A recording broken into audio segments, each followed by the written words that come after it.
నారా లోకేష్ గారు ఏ శాఖనైనా తీసుకునే అవకాశం ఉన్నప్పటికీ కూడా ప్రధానంగా విద్యాశాఖనే ఎంచుకున్నారు. చాలామంది అప్పట్లో లోకేష్ గారితో అన్నారంట, మీరు ఎందుకండి విద్యాశాఖ తీసుకున్నారు, సో ఇది ఎప్పుడు ఒడిదుడుకులు ఉండేటువంటి శాఖ, ఇందులో పెద్దగా మార్పులు రావు, మనం మార్పు తేలేమని చెప్పి వ్యాఖ్యానిస్తే, కాదు నాలాంటి చదువుకున్న ఒక వ్యక్తి విద్యాశాఖను తీసుకుని మార్పులు తీసుకురాకపోతే ఇంకా ఎవరు తీసుకొస్తారు, నేనే తీసుకురాకపోతే ఈ శాఖలో ఎవరు మార్పు తీసుకురాలేరని చెప్పి ఆ రోజు నారా లోకేష్ గారు విద్యాశాఖలో మార్పులు తీసుకురావటం, విద్యార్థుల్లో సృజనాత్మకత వెలికి తీయటం, అలాగే ప్రైవేటు పాఠశాలలకు ధీటుగా ప్రభుత్వ పాఠశాలలు పనిచేసే విధంగా చేయాలి అనే ఒక లక్ష్యంతో ఆయన ఆ రోజు బాధ్యతలు స్వీకరించారు. 2 ఏళ్లు గడిచే సమయానికి దాదాపుగా అనుకున్న లక్ష్యాన్ని చేరుకున్నారు. నిన్న షైనింగ్ స్టార్ పేరుతో ఒక కార్యక్రమం అయితే నిర్వహించారు. అంటే 10వ తరగతిలో అత్యధిక మార్కులు సాధించినటువంటి 55 మంది విద్యార్థుల్ని, అలాగే ఇంటర్మీడియట్లో అత్యధిక మార్కులు, అంటే వీళ్ళంతా ప్రభుత్వ కాలేజీలు ప్రభుత్వ స్కూల్లో చదివిన వాళ్ళు, ఇంటర్మీడియట్లో అత్యధిక మార్కులు సాధించిన ఒక 61 మందిని షైనింగ్ స్టార్స్ పేరుతో సత్కరించారు. 10th క్లాస్ వాళ్ళకైతే 30,000 నగదుతో పాటు ఒక ప్రశంసా పత్రం, ఒక మెడల్ ఇచ్చారు. అలాగే ఇంటర్మీడియట్లో మార్కులు వచ్చిన వాళ్ళకైతే వాళ్ళకు ఒక ల్యాప్టాప్, మెడలు, ప్రశంసా పత్రం లాంటివి ఇచ్చి వాళ్ళని అభినందించారు. ఈ సందర్భంగా లోకేష్ గారు విద్యార్థులు వాళ్ళ తల్లిదండ్రులతో ఒక మాటే చెప్పారు, ఈరోజు మీరు గెలవటం కాదు, మీతో పాటు నన్ను కూడా గెలిపించారు, మీకు మార్కులు వస్తే అవి మీకు వచ్చినట్లు కాదు, నాకు వచ్చినట్లు, మీరు మంచి మార్కులు తెచ్చుకుని ఈరోజు ఈ స్థాయిలో నిలబడటం వల్ల విద్యాశాఖ మంత్రిగా సీఎం గారి దగ్గర నాకు మంచి మార్కులు వచ్చాయి, ఒకవేళ మీరు ఫెయిల్ అయి ఉంటే బహుశా నేను కూడా ముఖ్యమంత్రి గారి దగ్గర ఫెయిల్ అయ్యేవాడినేమో, కానీ మీరు గెలిచారు, ఈరోజు నన్ను గెలిపించారని చెప్పి నారా లోకేష్ గారు ఒక వ్యాఖ్య అయితే చేశారు. వాస్తవానికి అంటే విద్యాశాఖను నారా లోకేష్ గారు ఎంత ప్రెస్టేజియస్గా తీసుకున్నారు అనడానికి ఇదొక ఉదాహరణ. మిగతా శాఖలన్నింటిలోనూ కొద్దో గొప్ప గ్రోత్ చూపించవచ్చు, కొంత సంతృప్తి అనేది రావచ్చు, బట్ విద్యాశాఖలో అంత ఈజీగా రాదు.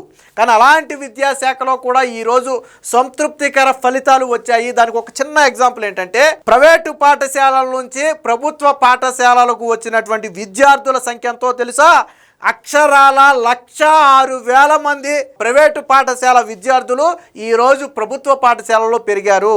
అంటే ఈ 1,00,000 మంది వాస్తవానికి ప్రైవేటు పాఠశాలలకు వెళ్ళాలి, కానీ ప్రభుత్వ పాఠశాలల్లో వచ్చినటువంటి మార్పులు కావచ్చు, అక్కడ వస్తున్నటువంటి ఫలితాలు కావచ్చు, ఇప్పుడు షైనింగ్ స్టార్స్గా చెప్పుకున్నటువంటి వీళ్ళు సాధించినటువంటి మార్కులు కావచ్చు, ఇవన్నీ కూడా విద్యార్థుల తల్లిదండ్రుల్లో ఒక దృక్పథాన్ని మార్చాయి. అరే, మనం డబ్బులు ఖర్చు పెట్టి ప్రైవేటు పాఠశాలకు పంపడం ఎందుకు, ప్రభుత్వ పాఠశాలలో అంతకు మించిన ఫలితాలు వస్తున్నాయి, మన పిల్లల కంటే అక్కడ ప్రైవేట్ పాఠశాలలో పిల్లల కంటే ప్రభుత్వ పాఠశాలలో పిల్లలకే ఎక్కువ మార్కులు వచ్చాయి, ఈరోజు పేపర్లో ఫోటోలు వేసుకునే స్థాయికి ఎదిగారు వాళ్ళు అని చెప్పి వాళ్ళు కూడా ఈరోజు ప్రభుత్వ పాఠశాలలకు పంపుతున్నారు. పైగా ఇంకో మాట కూడా చెప్పారు, నేను విద్యాశాఖ మంత్రిగా వచ్చిన తర్వాత ఒకసారి అసెంబ్లీలో చెప్పాను, ప్రభుత్వ పాఠశాలల్లో సిఫారసుల కోసం ఎమ్మెల్యేల దగ్గరికి వెళ్ళే పరిస్థితి వస్తుందని చెప్పాను.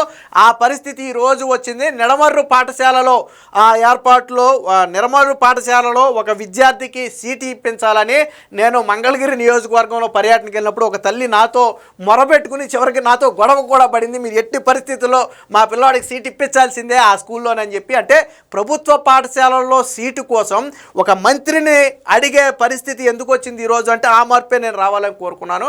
సో అలాంటి మార్పే ఈరోజు వచ్చిందని చెప్పి నారా లోకేష్ గారు కూడా చెప్పడం జరిగింది. సో మొన్న వచ్చినటువంటి ఫలితాలు అద్భుత ఫలితాలు. ప్రైవేటు పాఠశాలల కంటే కూడా ప్రభుత్వ పాఠశాలల్లో ఫలితాలు ఎక్కువగా ఉన్నాయి, పర్సంటేజ్ ఎక్కువగా ఉంది. వాస్తవానికి 25% ప్రభుత్వ పాఠశాలలు ఉంటే రాష్ట్రంలో 75% ప్రైవేటు పాఠశాలలు ఉన్నాయి. కానీ ఫలితాల విషయంలోకి వచ్చేటప్పటికి 50% ప్రభుత్వ పాఠశాల విద్యార్థులు అత్యధిక ఫలితాలు సాధిస్తే మిగతా 50% ప్రైవేటు పాఠశాలలు. అంటే వాళ్ళకంటే తక్కువ పాఠశాలలు ఉన్నప్పటికీ కూడా ఫలితాల్లో వాళ్ళకంటే మెరుగ్గా ఈరోజు ప్రభుత్వ పాఠశాల విద్యార్థులు ముందుకు వచ్చారు. వాస్తవానికి ప్రభుత్వ పాఠశాలల్లో నో అడ్మిషన్ బోర్డులు పెట్టడం అనేది ఆషామాషి వ్యవహారం కాదు, ఇదేమీ రాత్రికి రాత్రి జరిగింది కాదు. నారా లోకేష్ గారు 2 ఏళ్ల పాటు చేసినటువంటి కృషికి ఫలితమే. ముఖ్యంగా మొన్న 10th క్లాస్ ఫలితాల సమయంలో నారా లోకేష్ గారు ప్రతిరోజు 10వ తరగతి విద్యార్థుల గురించి ఆరా తీస్తూ చివరి 100 రోజుల పాటు ఒక ప్రణాళికను స్వయంగా నారా లోకేష్ గారే ఇంట్రడ్యూస్ చేయడంతో పాటు విద్యార్థులందరికీ కూడా సపరేట్ పాఠ్య ప్రణాళికలు, ఆ మెటీరియల్ ఇవ్వడంతో పాటు మంచిగా చదివే విద్యార్థులను ఒకలాగాను, అలాగే తక్కువ చదివే విద్యార్థులను ఒక గ్రేడ్గా డివైడ్ చేసి వాళ్ళందరికీ ఎవరికి ఏది కావాలి, మెరిట్ వచ్చేవాడికి మరికొన్ని మార్కులు రావటం, అలాగే ఫెయిల్ అవుతారనే భయం ఉన్న వాళ్ళని పాస్ చేయటం, ఇలా డివైడ్ చేసి ఆ పూర్తి స్థాయి ఫలితాలు సాధించారు.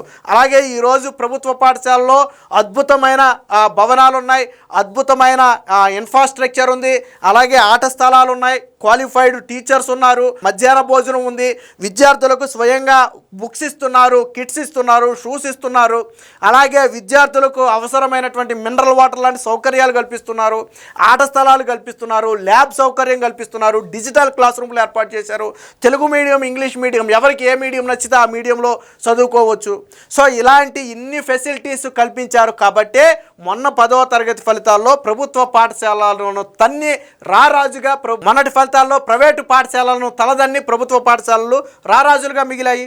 సో దీనికి సంబంధించినటువంటి వార్త కూడా ఒకటి వచ్చింది, ఒకసారి చూద్దాం. మీరు గెలిచారు, నన్ను గెలిపించారు, ప్రభుత్వ బడుల్లో సీట్లకు ఎమ్మెల్యేలు సిఫారసులు చేసే రోజులు వచ్చాయి, యువత రాజకీయాల్లోకి రావాలి, షైనింగ్ స్టార్స్ సత్కార కార్యక్రమంలో మంత్రి లోకేష్. 10వ తరగతి అలాగే ఇంటర్మీడియట్లో అత్యధిక మార్కులు సాధించిన విద్యార్థులు తనను గెలిపించారని రాష్ట్ర విద్యా ఐటీ శాఖ మంత్రి నారా లోకేష్ అన్నారు. ఇటీవల 10 ఇంటర్మీడియట్లో ఉత్తమ ఫలితాలు సాధించిన విద్యార్థులను షైనింగ్ స్టార్స్ పేరుతో నిర్వహించిన కార్యక్రమంలో సన్మానించారు. 55 మంది 10వ తరగతి విద్యార్థులకు 30,000 ఒక పథకం ధృవీకరణ పత్రంతో పాటు 61 మంది ఇంటర్మీడియట్ విద్యార్థులకు ల్యాప్టాప్, పథకం ధృవీకరణ పత్రాలు అయితే అందించారు. ఈ సందర్భంగా ఆయన మాట్లాడుతూ, మీకు తక్కువ మార్కులు వస్తే ముఖ్యమంత్రి నా మంత్రి పదవి పీకేసేవారేమో, మీరు అత్యధిక మార్కులు తెచ్చుకోవటం వల్ల నా మంత్రి పదవికి కూడా అక్కడ ముఖ్యమంత్రి గారి దగ్గర మార్కులు పడ్డాయని చెప్పి ఒక వ్యాఖ్య అయితే చేయడం జరిగింది. దీనికి సంబంధించినటువంటి మరొక వార్త కూడా ఉంది, ఒకసారి చూద్దాం. మీరు అత్యధిక మార్కులు తెచ్చుకుని నన్ను గెలిపించారు, ప్రభుత్వ పాఠశాలల్లో పూర్వ వైభవం తీసుకొచ్చారు, నాకు ఎక్కువ మార్కులు పడేలా చేశారు, మీ పనితీరుతో మంత్రిగా నా గౌరవంతో పాటు 2 లక్షల మంది టీచర్ల గౌరవం కూడా పెరిగింది. విద్యాశాఖ అనేది ఒక వ్యవసాయం లాంటిది, ఫలితాలు వెంటనే రావు, పంట చేతికొచ్చినప్పుడు రైతులకు ఎంత ఆనందం కలుగుతుందో ఈరోజు నాకు అంత ఆనందం కలుగుతుందని చెప్పి ఆ విద్యాశాఖను ఒక వ్యవసాయంగా నారా లోకేష్ గారు అయితే పోల్చి చెప్పడం జరిగింది. అలాగే గ్రాటిట్యూడ్ వాల్స్ మీద ఎవరేమవుతారనేది రాయమని చెప్పి విద్యార్థులకు ఒక అవకాశం ఇచ్చారు. సో అందరూ నేను ఇంజనీర్ అవుతా, కలెక్టర్ అవుతా, డాక్టర్ అవుతానని చెప్పి వాళ్ళ డ్రీమ్స్ అన్నీ రాశారు తప్ప నేను ఒక రాజకీయ నాయకుడిని అవుతానని చెప్పి ఎవరూ రాయలేదని చెప్పి నారా లోకేష్ గారు అయితే అన్నారు. యువత రాజకీయాల్లోకి రావాలి, అన్ని వృత్తులతో పాటు రాజకీయాల్లో కూడా యువత రావాలి, యువత చదువుకున్న యువత, ముఖ్యంగా చదువుకున్న యువత రాజకీయాల్లోకి వస్తేనే సమాజంలో మార్పు అనేది సాధ్యమవుతుంది అని చెప్పి నారా లోకేష్ గారు కూడా చెప్పడం జరిగింది. సో అలాగే ఫెయిల్ అవటం అనేది మన మొదటి తప్పుగా పరిగణించాలి. మనం ఒక తప్పు నుంచి ఎంత వేగంగా గుణపాఠాలు నేర్చుకుంటామో అంత వేగంగా జీవితంలోకి ముందుకు వెళతాం. అంతేగాని ఫెయిల్ అయితే మన జీవితం ఆగిపోయినట్టు కాదు. నిస్పృహల్లో ఉండి చాలామంది అఘాయిత్యాలు కూడా చేసుకుంటున్నారు. సో అది తల్లిదండ్రులకు, కుటుంబానికి, స్నేహితులకు తీరని బాధ మిగులుస్తుంది తప్ప ఎటువంటి ప్రయోజనం ఉండదు. కాబట్టి పొరపాటున అంటే ఒకవేళ ఫెయిల్ అయితే ఆ తప్పు దాన్ని మొదటి తప్పుగా భావించి ఆ తప్పు నుంచి వేగంగా మనం పాఠాన్ని నేర్చుకోవాలని చెప్పి నిన్న నారా లోకేష్ గారు కూడా చెప్పారు.